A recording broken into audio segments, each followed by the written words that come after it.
Live from Washington, D.C., this is Balance of Power with Joe Mathieu and Kailey Leinz. NVIDIA carves out a new record high as the White House gets back to the negotiating table with China. Welcome to the Monday edition of Balance of Power as the administration resumes trade talks with China today in Stockholm, just a day after announcing a trade framework with the EU. I'm Joe Mathieu alongside Kailey Leinz in Washington. Yeah, she's back with us. Kailey, it's great to see you. You leave for a couple of days, and we actually managed to land a couple of trade deals, although this one with China could be elusive. Yeah, we'll have to see what the outcome of the talks in Sweden actually is, knowing that, of course, the current trade détente is expected to expire on August 12th, and an extension is part of what both sides are seeking here. But the deadline was much sooner for Europe. In fact, it's sooner for everyone. August 1st, Friday, is technically the day the higher tariffs hit, and Europe was able to carve out a 15% tariff rate for basically all of its exports to the United States, rather than the 30% that the president had threatened. It's an interesting idea, making this a deadline, even as the administration says, but countries can still call. The president will be happy to talk to them to strike a deal. So maybe it's a stop on the road. The important thing is that August 12th deadline that you mentioned with China. It looks like it'll be moved again. Yeah, the question is for how long, and will any progress be made at these talks in Stockholm, specifically on lowering the tariff rate still in place on Chinese imports because of fentanyl? That is the sticking point issue, as well, of course, as the issue of export controls. Even though, as you allude to, NVIDIA at a record high, they're getting some easing of export controls around things like their H20 chips. Pretty interesting when we consider the implications of national security. We're going to talk about all of that coming up in a couple of moments with Tyler Kendall, who's going to have an update for us from the White House here, even as the president makes his way abroad. And Michelle Schulz from Schulz Trade Law is going to take a look inside these deals with us with some interesting information for investors today. Yep, so we'll get to all of that ahead, but we begin, as always, with a check on the markets. And for that, we go to Charlie Pellet up in New York. Hey, Charlie. Hi, thank you very much, Kailey Leinz. Welcome back. We are looking at an update barely for the S&P 500 index, up now by just 1 point, up less than 0.1%. The Dow back in the red, down 32, a drop there of just about 0.1%. On NASDAQ, the composite index up 59, now up 0.3%. NASDAQ 100 index also up 0.3%. And the Russell 2000 index back in the red right now, lower little change, down under 0.1%. Our Mag 7 index trading higher by 0.7%. This in a week in which we will be hearing from Apple, Amazon, Microsoft, and Meta. The 10-year 4.40%, with the 2-year currently yielding 3.92%. Gold 33.11 the ounce, down 0.8%. A rally for crude up 2.1%. WTI 66.53 a barrel. Bitcoin down 0.7%, just below $118,000. After the close of trading today, we will be hearing from Rambus, shares up by 1.8%. Also reporting Cadence Design Systems, that stock lower now by 0.5%. And as you both mentioned, we've got NVIDIA trading at a record. NVIDIA shares today advancing by 0.8%. Again, recapping, S&P now little changed, up by 1 point, and Balance of Power continues right now. Back we go to Washington. Once again, your hosts, Joe Mathieu and Kailey Leinz. All right, Charlie Pellet in New York, thank you so much. Joe Mathieu and myself indeed are in Washington. President Trump, however, is not. He remains in Scotland, where he's had a series of big meetings, meeting yesterday with the EU Commission President Ursula von der Leyen, inking a trade deal and averting 30% tariffs being implemented on Friday, which of course is August 1st. The EU now facing a 15% tariff rate on basically all of its exports to the United States. And it's something that President Trump talked about today as he had another round of meetings with the UK Prime Minister Keir Starmer, who he's still with, in fact, as we speak, noting, of course, that the UK and the US had already reached a framework trade agreement much earlier on. Europe now next. Many other countries, though, are hoping they will be able to follow, knowing that Friday deadline is looming. Here's how the president talked about it earlier today. We're making, great deals. We're making deals that are good for us, but we want them to be good for everybody. It's important. We're going to be setting a tariff for essentially the rest of the world, and that's what they're going to pay if they want to do business in the United States. We go live to the White House right now for more. Bloomberg's Tyler Kendall, Bloomberg Washington correspondent, standing by with the latest from the North Lawn of the White House. Tyler, we're all looking ahead to Friday, of course, the 1st of August. But as Kailey mentions, there's another deadline, the 12th of August, when it comes to China, with tandem talks underway here with this White House. What comes next?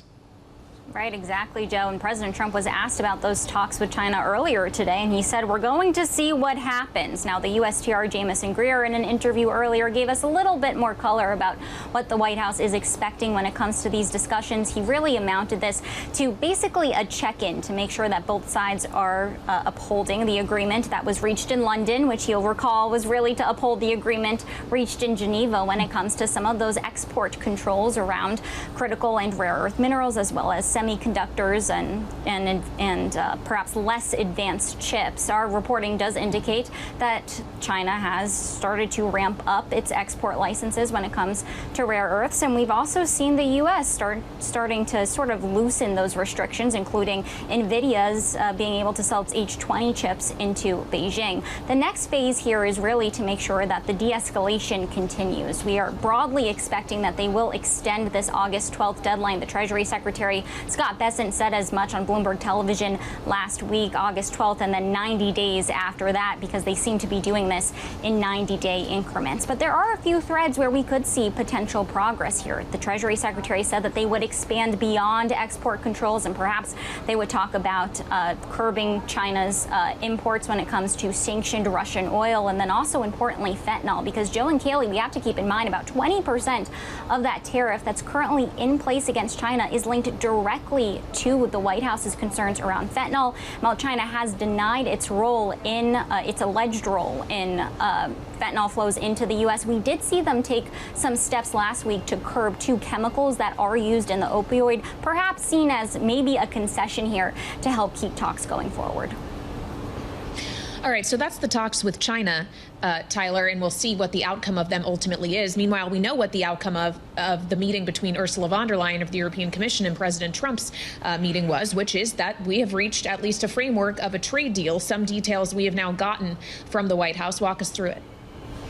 Right, exactly. And we have to keep in mind this is a really consequential deal for this White House just by sheer volume, Kailey, right? The EU makes up about 20% of U.S. annual imports into this country. So this was really something that ultimately was prioritized in these talks, despite at the beginning we were really told that the EU would be last in line for a deal. Now, our understanding is there's going to be that 15% baseline tariff, and it actually does include some really key sector-specific tariffs, including autos, about a $35 billion import industry from the EU to the U.S. That was a really critical area that the EU wanted to see some relief on, but it also extends to pharmaceuticals as well as chips. Really importantly to distinguish, though, we did get a fact sheet kicked out by the USTR Jamieson Greer's office just moments ago, which really does clarify that steel and aluminum tariffs will remain at 50% for now, but they do say that they are going to work on their supply chains and cooperation going forward, because our understanding from the EU side was that these metals would be tariffed under a lower level, under a certain quota, under a certain amount before it snapped back up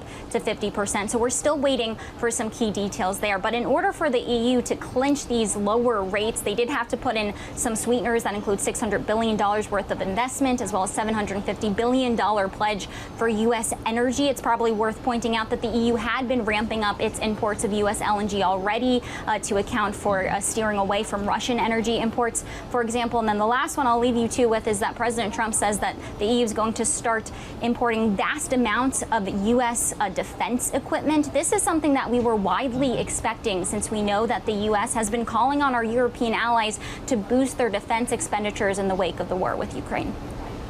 Really interesting, Tyler. Just quickly, left wanting are European wine and spirits makers. They apparently decided to move this to another day to figure out what would happen to this very important industry for Europe. They're calling for a sector-specific carve-out here, an exemption. Do we have any sense of when that will be managed, when that'll be dealt with? At this point, we're still awaiting details. But, Joe, I know that you've spoken to quite a few European ambassadors about this exact issue, because this really is a huge industry for Europe. And you'll recall, actually, one of the first tariff threats against the European Union was against alcohol, wines and spirits back before we even had the escalation to that 50% rate. So this is something that's really been a thread throughout and that we're going to have to watch very closely. But President Trump, as you mentioned, was asked about it earlier today.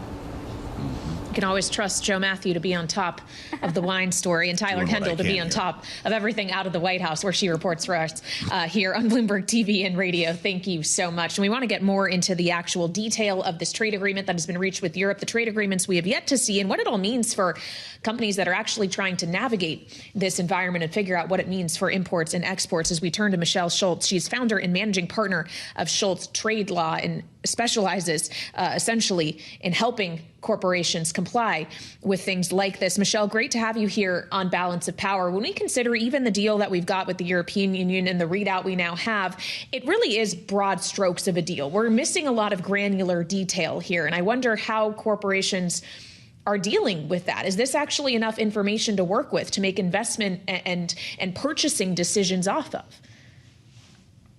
I do not believe it's exactly enough information to make decisions based off of, and we have already lost a lot of trust with our partners in the EU.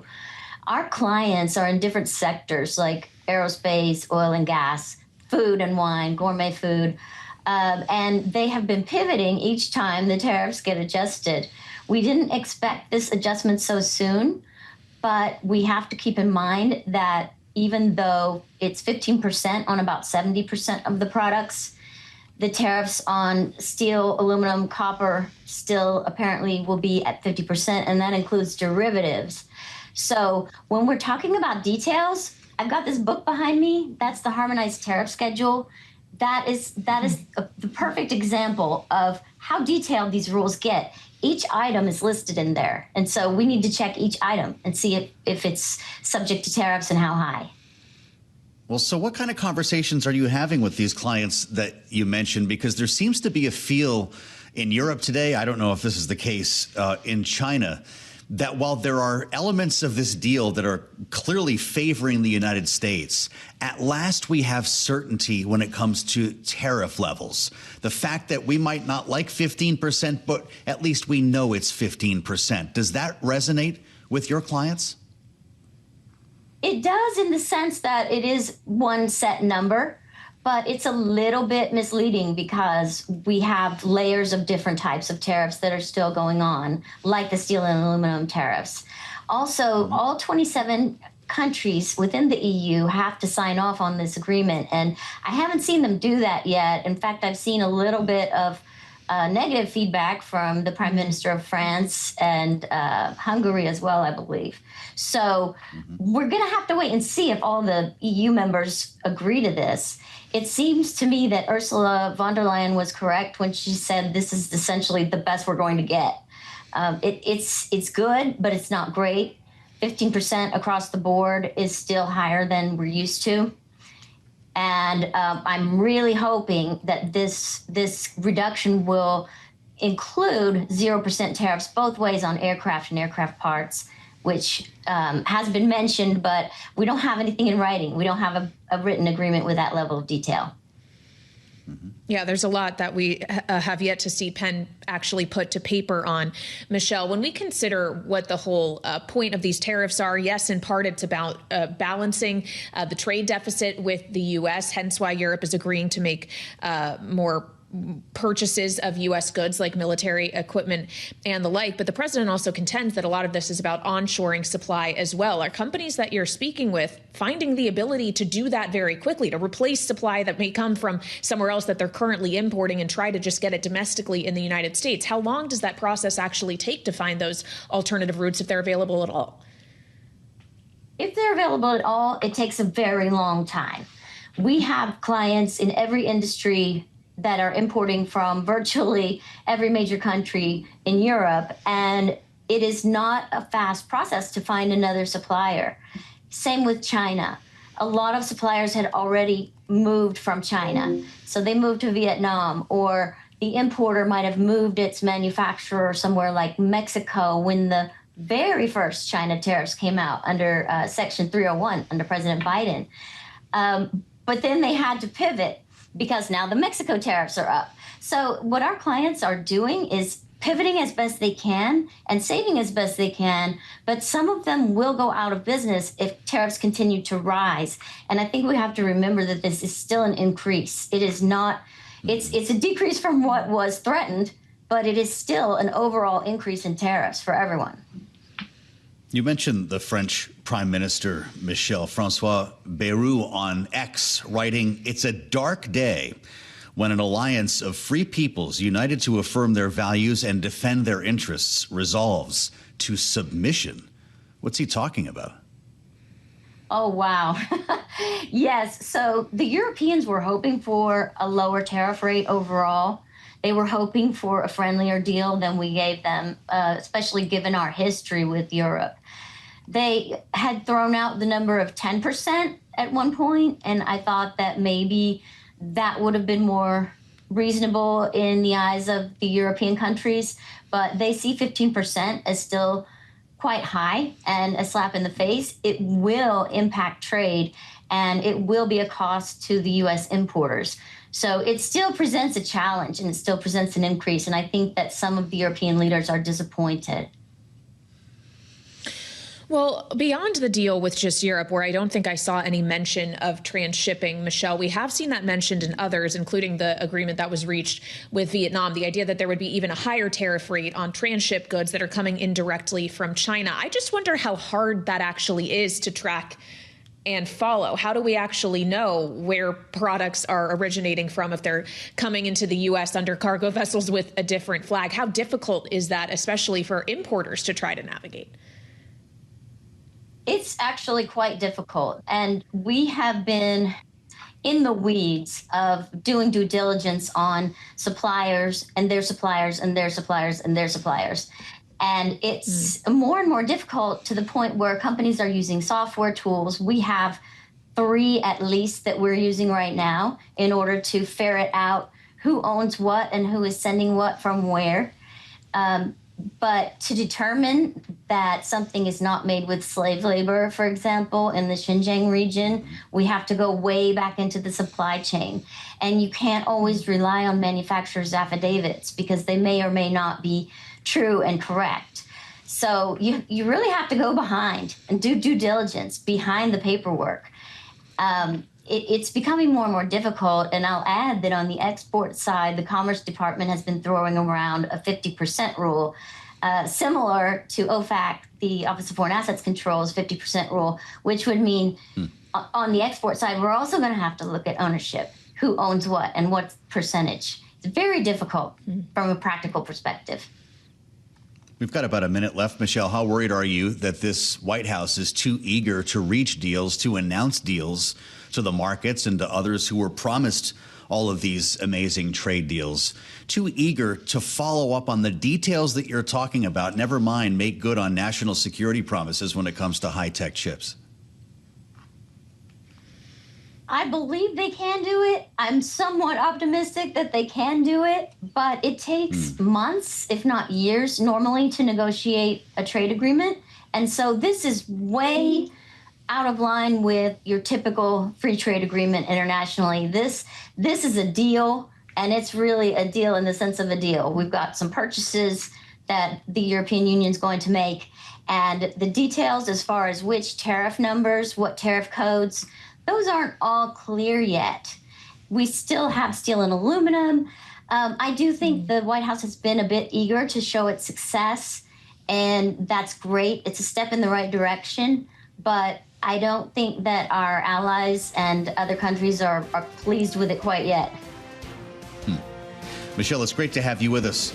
Let's stay close on this. We have a lot more to talk about. Thanks for joining our conversation today. Michelle Schulz, founder, managing partner, Schulz Trade Law. Really interesting to get inside an operation that's dealing directly with the stakeholders. And we'll assemble our panel next to get the latest from Rick and Jeanne on this. It's all ahead on Bloomberg. We're all focused in large part on the same story, which is looming trade deadlines that we're facing. One, of course, coming on Friday, August 1st. That's when most countries who have not yet reached trade deals with the U.S. are going to face higher tariffs. The European Union, of course, the latest to negotiate that number lower in advance of the deadline. Then there's the August 12th deadline, which is where the current trade détente between the U.S. and China is set to expire, though there are talks underway in Stockholm right now in an attempt to extend that deadline. But there's other deadlines we're considering, too, on the geopolitical front, keeping in mind that President Trump earlier this month had given a 50-day deadline, which would bring us at that point into early September, for Vladimir Putin to reach a ceasefire deal with Ukraine, or else face the threat of secondary sanctions or tariffs. And today, while he was sitting down with the UK Prime Minister Keir Starmer, President Trump announced he's set to bring that deadline forward. I'm going to make a new deadline of about 10 or 12 days from today. There's no reason in waiting. There's no reason in waiting. It's 50 days. I want to be generous, but we just don't see any progress being made. It would be sanctions and maybe tariffs, secondary tariffs. This is the undercurrent of the conversations on trade that the president is having overseas. You can add Gaza to that list as well as we assemble our political panel. They're both with us today, Bloomberg Politics contributors Jeanne Zaino and Rick Davis. Rick is our Republican strategist and partner at Stonecourt Capital. Jeanne is senior democracy fellow with the Center for the Study of the Presidency and Congress. Rick, this is an interesting turn here and fascinating to listen to the language coming from President Trump just a day after he met with Ursula von der Leyen and now today with the UK's Keir Starmer. Is this trip to Scotland the worst thing that could have happened to Vladimir Putin? Well, I think the worst thing that could have happened to Vladimir Putin is Vladimir Putin. Remember, he's gone through other presidents, sort of rinse and repeat, right? He thinks you're going to be your best friend. You're going to have a strategic relationship finally with the former Soviet Union, only to be disappointed by the fact that he actually has no intention of being anything other than a former KGB agent who's out to recreate the, Russian Empire. Remember, George W. Bush once said, "Oh, I look in his eyes and I saw, somebody I could deal with." And that's the same experience Donald Trump's had. He looked into his eyes and he thought he was someone he could do business with. And now he's realizing the same thing George W. realized and Barack Obama and other former presidents. You can't do business with this man. He has an agenda that is counter to the global agenda of freedom and democracy and trade. And where do you find common ground? There is none. And that's what Donald Trump is now realizing. So the fact that he's in the embrace of the Europeans, that's helpful, right? Keir Starmer will make a good effort on the airplane flying to the Aberdeen golf course today to say that guy's a bad guy and we ought to shut him down. So that's good. The question is, does it stick when he's home and he's surrounded by other sort of MAGA Kremlinites who are going to give him a different tune? With Donald Trump, so many times it's the last man in the office. And maybe Keir Starmer should spend more time in Washington. Well, building on Rick's point, Jeanne, and thinking back to the language we just heard from President Trump, the suggestion that there is no reason for waiting for a longer deadline, suggesting that the outcome might not be different, whether the wait period is 50 days or 10 days. Is this a President Trump that is now resigned to the idea that he can't deal with Vladimir Putin? Yeah, and I think the question is, why has it taken him so long? Donald Trump is the one who gave Vladimir Putin this long runway, and he continually goes on television and talks about, even today in his press conference, the nice, pleasant calls they'll have. And then 3 hours later, Vladimir Putin is bombing Kyiv. The reality is the person who hasn't changed their note or tune at all is Vladimir Putin. He's been clear from the beginning on what he will and will not accept. And that has not changed. And so I'm not sure why Donald Trump has been fooling himself, quite frankly, that something would change if he gave him 50 days or 10 days. I think what's troubling policy-wise is the president is talking about these secondary sanctions. And a big question about those is those aren't going to be sanctions on Russia. They'll be sanctions on people who do business with Russia, including India and China, the very people we're trying to have a trade deal with. So I'm not sure that gets him where he wants to go either. And I think what it says is he doesn't want to take the next step of firmly standing behind Ukraine and giving them what they need to execute this war. And if he's not prepared to do that, and I understand why, then all of this is for naught. What's your thought on that, Rick? We've been talking about secondary sanctions, the four of us now, for years. Will the Trump administration be the one to put them in effect?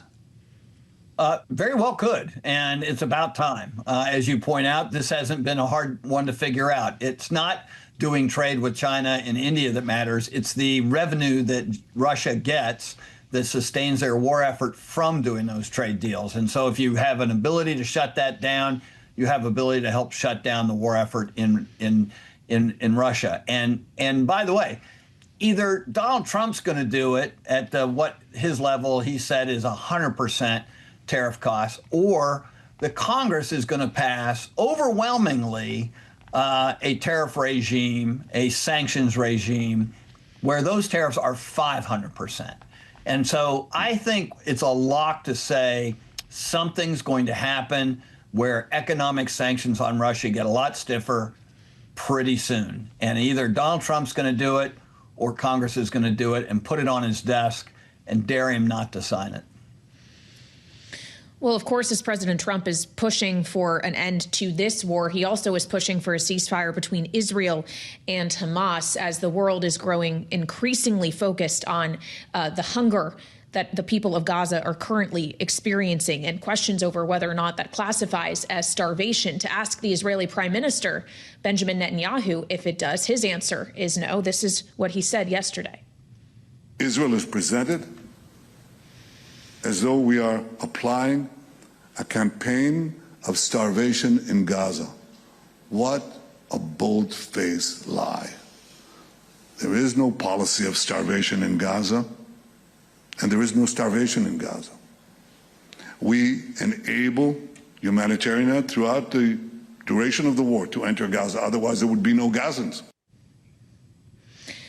And while he says there is no campaign of starvation, others obviously beg to differ, including, it seems, President Trump, who was actually asked about the situation in Gaza alongside the UK Prime Minister Keir Starmer, who described the people of Britain specifically as being revolted by the images they are seeing out of Gaza. Trump suggested he's seen the pictures, too, and he does not agree with Netanyahu. This is what he said.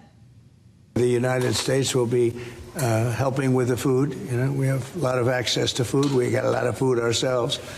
And we're going to bring it over there. We're also going to make sure that they don't have barriers stopping people. We're going to be getting some good, strong food. We can save a lot of people. I mean, some of those kids that's real starvation stuff. I see it. And you can't fake that. So we're going to be even more involved. Real starvation stuff, Jeanne, that you can't fake. What do we make of this break between President Trump and the Israeli Prime Minister? I think it was very welcome that the president broke with the prime minister. As you mentioned, we've all seen the pictures, despite in many cases the press not being welcome into Gaza. We've been able to see pictures. And I think one of the most horrific stories we heard this weekend was a 5-month-old baby who died weighing less than when she was born. This came out of the AP. And Donald Trump said it absolutely right, President Trump, that the pictures don't lie. And so I think it's very important that the president said that. I don't know where that leaves us. We've seen Israel put in a corner where it's opening some food corridors. It's allowing a pause in the fighting for there to be some movement forward in terms of the aid. But we are, quite frankly, no closer to a real end to this war from either side. And as these people starve to death, 60,000 dead over there, that is a very troubling sign. But I was glad the president today said that, and he said it loud, and he said it so the entire world could hear what we all know to be the truth. Rick, what do you make of the rhetoric from Netanyahu's government, from Benjamin Netanyahu himself, Ron Dermer, and others, that what we're seeing, I mean, you heard Netanyahu, they're saying there is no starvation in Gaza. They're actually going a step further to say that Hamas is exploiting young children with terminal diseases and having them photographed to make it look as if they are starving. How are Americans supposed to interpret this messaging? Well, I mean, unfortunately, all of those things could be true, and yet the truth is also on the side of the people of Gaza who are hungry. I mean, I take my lead from Cindy McCain, the World Food Program head. Wouldn't surprise anybody that I'd say that, but the reality is there are independent agencies that do this all across the world, and they know a famine, they know starvation when they see it.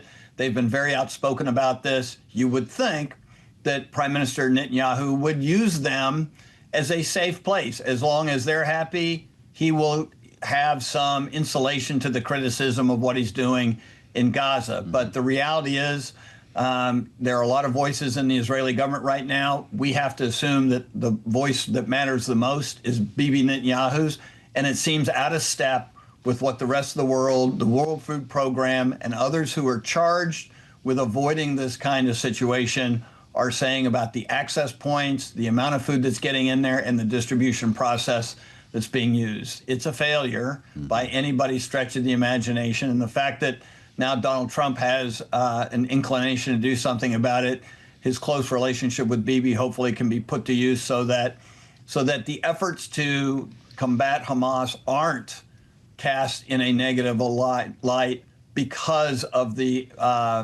dire situation that the rest of the people of Gaza have actually been exposed to.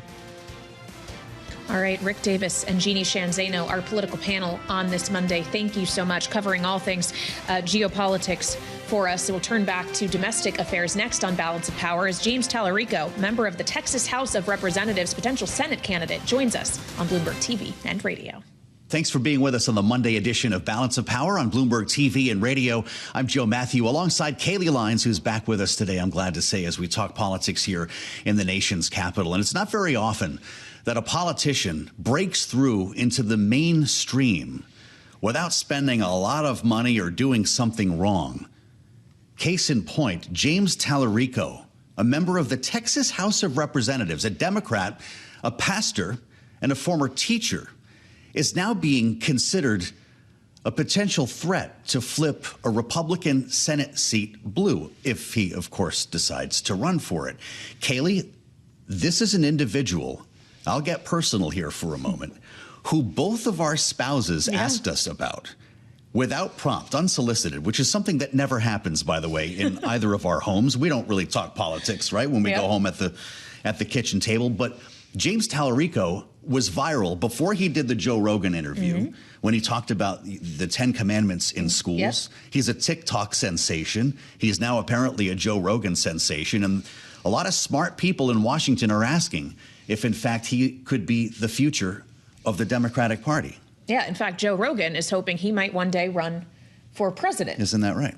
Which is obviously an endorsement that would be highly coveted by many, as we know the influence Joe Rogan particularly has in politics, but especially as we consider what is a changing landscape in Texas with a redistricting fight underway with, as you mentioned, of course, a Senate seat potentially up for grabs. John Cornyn getting primaried by Ken Paxton. Many Democrats considering throwing their hats in the ring if they haven't done so already. Makes a unique moment in time to speak with Mr. Talarico. Yeah, well, that's for sure. Which is why we reached out to James. Look at James Talarico in the act. I mentioned he's a pastor, talking about the confluence of his religious beliefs and politics. Listen on Bloomberg. What would Jesus do about a tax system that benefits the rich over the poor? What would Jesus do about a healthcare system that forces the sick to start GoFundMe pages to afford life-saving surgeries? What would Jesus do about an education system that ties a child's school funding to their community's property wealth? Would he stay in his room and pray? Or would he walk into the seat of power and flip over the tables of injustice? A taste of James Talarico's messaging, and he's joining us now on Bloomberg TV and radio for more. Appreciate the time, James. Thank you so much for being with us. What do you think it is about the way in which you are trying to convey what are, in some instances, political messages, leaning on your Christian faith and kind of biblical readings of policy issues that seems to be resonating in a way that other Democrats from Texas have struggled to see themselves resonate in recent years? Well, thank you all for having me on, and please thank your spouses too for recommending me to you.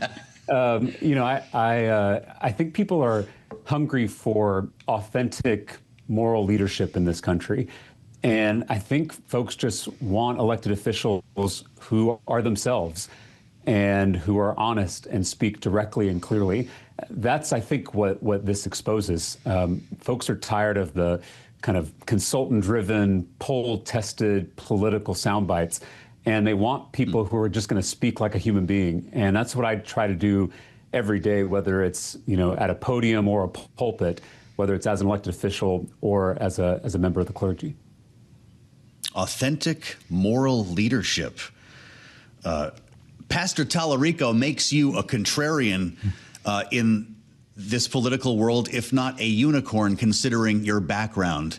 We're in a world where sharp elbows work here in Washington, where the pressure play works, where bullying works, where name-calling is now considered commonplace, par for the course. A lot of people would ask how someone who considers themselves a man of God, someone who acts as a gentleman, has any place in this political world. Well, one of my favorite verses in Scripture is Matthew 5:5, the meek shall inherit the earth, meaning, violence, bullying, aggression, those things may work in the short run. And I think that's what you're seeing in our political discourse. It gets you a temporary bump in your followers or in your cable TV viewership, or maybe even gets you elected in the next election. But it doesn't work in the long run. In the long run, I think people want honesty, they want compassion, they want understanding. And so I'm placing my long-term bet on those values. I honestly think over the last 10 years of our politics, people are just sick of the blood sport, and they're sick of the way that politics feels like professional wrestling a lot of the times. And I'm hoping that earnestness and sincerity are going to make a comeback in our politics. At least I hope so. Well, and it's one thing to consider our politics along party lines and partisan divides, but there are also deep divides within the parties themselves. You need look no further than Texas, as I'm sure you well know, if the primary in the Republican on the Republican side for the Senate seat between Ken Paxton and the incumbent Senator Cornyn. Are you worried that, as you consider a potential Senate run yourself, that a Democratic primary could potentially be just as damaging? I don't think it has to be. Primary elections can be a good thing, especially if both candidates go about it in a respectful way. It should be a contest of ideas. I think we saw in the last election the consequences of not having a competitive primary. Those primaries make us better as candidates and as a party. I think that's true on both sides of the aisle. I think elections are always a good thing. Competition in politics is always a good thing. And I'm hoping that's true in this upcoming primary here in Texas. Well, are you thinking about running for Senate? Is that a real story? And what's going into your consideration if that's the case?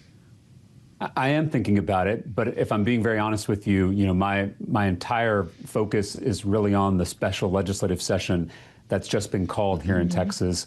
I'm sure you've covered this, but the president has asked our governor, Greg Abbott, to find him 5 more congressional seats. He wants to redraw the political maps in the middle of the decade to try to protect his majority in the next election, regardless of how we all vote. And I think this is politics at its worst. Politicians picking their voters instead of voters picking their politicians. And so I'm doing everything I possibly can to stop this gerrymander from going through, to stop this power grab from going through. I was elected by my constituents here in Central Texas to fight for them at the state capitol. That's what I'm going to do before I start thinking about other elected positions.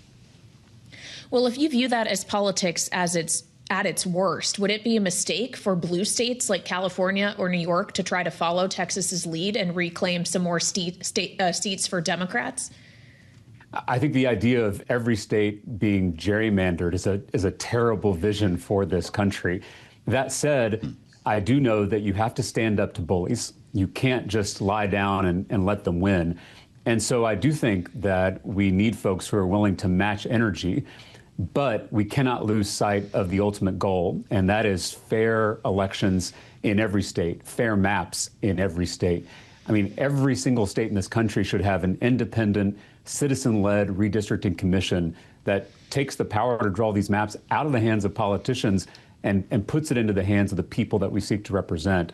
So while we need to stand up to folks who are trying to grab onto power, like the president is currently trying to do, we can't lose sight of the ultimate vision, which is making sure that every state has fair maps and fair representation for all Americans. Will you join other Democrats in leaving the state from keeping the majority from doing this in Texas? Well, you know, we're in the minority as Democrats here in the Texas legislature. We've been in the minority for a long time. And so we've had to figure out how to use every tool in our toolbox, you know, whether that's the rules, whether it's our platforms, or whether it is denying quorum. That's obviously a dramatic step, and it's one that shouldn't be taken lightly. You know, we haven't even seen the maps here in Texas yet, and so I don't want to rush to any conclusions. But I will just tell you that I think it's fair to say that my Democratic colleagues and I are willing to do whatever it takes to stop this power grab and to protect the democratic process here in Texas and around the country, because if President Trump succeeds with this power grab in Texas, I worry that he will do the same thing in every red state across the country, which would essentially rig the 2026 midterms.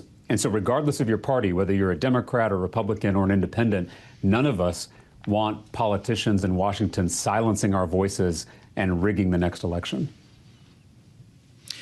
We'd love to have you back, James Talarico. When are you planning to make up your mind for this Senate race? Well, I'd love to come back. You know, the special legislative session is going to last until the end of August. And that's assuming another one won't be called right after that. So as long as I'm being called to do my job as a state representative here in the state capitol, that's what I'm going to be doing. But once that's over, I'll be looking at how I can best continue my service. And that may include running for another office in 2026. Yeah, let us know when you make up your mind. We want to continue our conversation with you. James Talarico, Texas House of Representatives, Democrat, who you've been hearing so much about. We thought we'd bring him to you here on Balance of Power for conversation that you'll only hear on Bloomberg TV and radio. Alongside Kailey, Leinz, she's back. I'm Joe Mathieu in Washington. We want to bring it back to World Headquarters in New York and talk to our friend Michael McKee about what's going to be a very important week here when it comes to the economy. And Mike, it already started with the trade deals that the president has been talking about in Scotland. We've got talks underway with China, but we're also looking at a Fed meeting, a jobs report at the end of the week. What's got your attention? Other than that, Mrs. Lincoln, it's the Fed meeting, I think, that gets everybody's attention, because that'll set the tone for the markets for the rest of the year, depending on how far they go in hinting at rate cuts and when they might come. So we'll be watching. Of course, they're not going to cut rates this time, but we'll be watching to see what kind of dissents we get and how Jay Powell reacts to them. And we'll be watching to see if the statement and if he give us any hints towards when they might start cutting rates. So what would it take for them to do that? And then, of course, we'll all be watching to see what Donald Trump says after the meeting if they don't cut rates. After that, you look at the jobs report. And you look at the PCE inflation report, they'll be important, but because they come after the Fed meeting, what you'll be getting is sort of a look at the trend, because there'll be two more of each before we get the next Fed decision. So we'll see which way it's heading, and markets will try to figure out what that means in terms of the percentage odds for a Fed rate move in September. Well, and as we consider that rate move in September, and this is something that Governor Waller alluded to, what will the difference economically be if it's waiting until September rather than acting in July? And could the data we get this week, Mike, already send a signal of the consequence of waiting too late, potentially? It could, but I don't think we're going to get that. What we know is that in the first quarter, we had an unusually low GDP. We had a negative GDP print because of the pull forward of imports, people trying to get ahead of the tariffs, and that reversed in the second quarter. So second quarter growth is going to look, at least on a headline basis, reasonably strong. We'll look under the numbers to get a good idea of whether or not the economy is faltering too much. But it doesn't set us up for an immediate regret over what's going on. And we already basically know what's going on with PCE, because economists can figure that out from the inputs they get from CPI and PPI. So we think it'll go up a little bit, but not a whole lot. Big question is going to be jobs. If the unemployment rate goes up to 4.2%, no big deal. It would have to jump up maybe 4.5% before anybody would get worried. This news conference is going to be fascinating. I'm sure you're coming down to town to ask Jay Powell a few questions. I wonder if he's going to wear a hard hat at this one, Mike. I don't know. Well, he might want to, but I suspect that this is going to push him to his absolute limits in saying nothing. in trying to say nothing. That's fantastic. The goal is to make no news, but we know Mike McKee will try to force him to make some news. Bloomberg International Economics and Policy Correspondent joining us from New York before we see him here in Washington later this week. A lot will be following on the economic front over the course of the next several days. And over the course of the next several hours, we'll be keeping an eye on all things politics and giving you an update on the late edition of Balance of Power at 5 p.m. Eastern Time. So don't miss us then, right here on Bloomberg TV and Radio.